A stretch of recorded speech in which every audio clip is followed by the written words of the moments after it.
The week, Jason. Yeah, Perry-Lecompton taking on Santa Fe Trail. This game was really close. Last year, Perry-Lecompton shut out Santa Fe Trail. So here's what happened when these two found themselves in the same spot. Once again, Cause began the game with the ball. A.J. Campbell's on the move. The ball pops out, and Santa Fe Trail's Julian Daniels is all over it. Perry-Lecompton trying to move down the field now once again, but the Chargers flex their defensive muscles once more. Jack Gragg gets a piece of Campbell, and Dallin Babbitt flies in to finish the job. There's the first touchdown of the game midway through the second quarter. Santa Fe Trail's Ricky Slider calls his own number, takes it home. PAT splits the uprights into 7-0. But don't blink.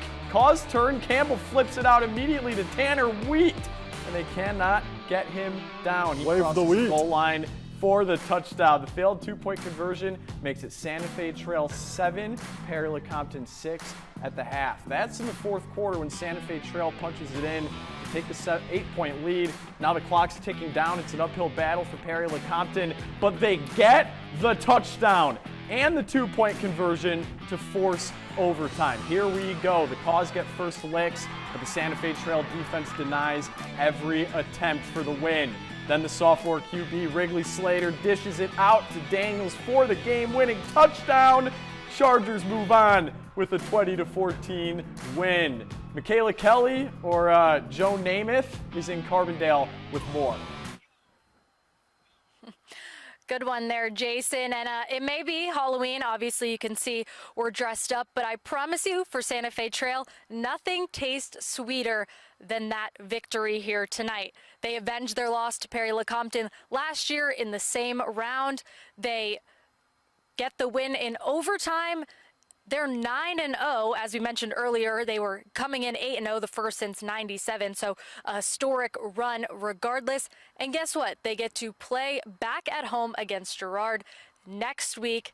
Home field advantage, always a great thing. Well, tonight, things did get a little scary at the end. Of course, Perry-Lecompton forcing the overtime there, and Coach Greg Slade even gave them their prop, saying that they were a tough opponent to beat tonight. But in the end, the Chargers defense played relentless, tons of physicality, and their offense came through in clutch moments. Again, Coach Slade in the post-game huddle did tell his guys this was not our best game, and we should have never had this go into overtime. And I caught up with him to ask what they'll be working on heading into next week.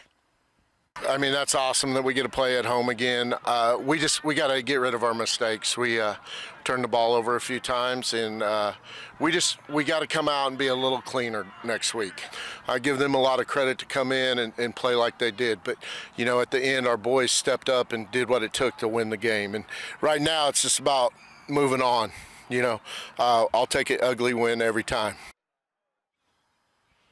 And yes, those fireworks were as cool as they looked in their victory picture, the fireworks going behind them.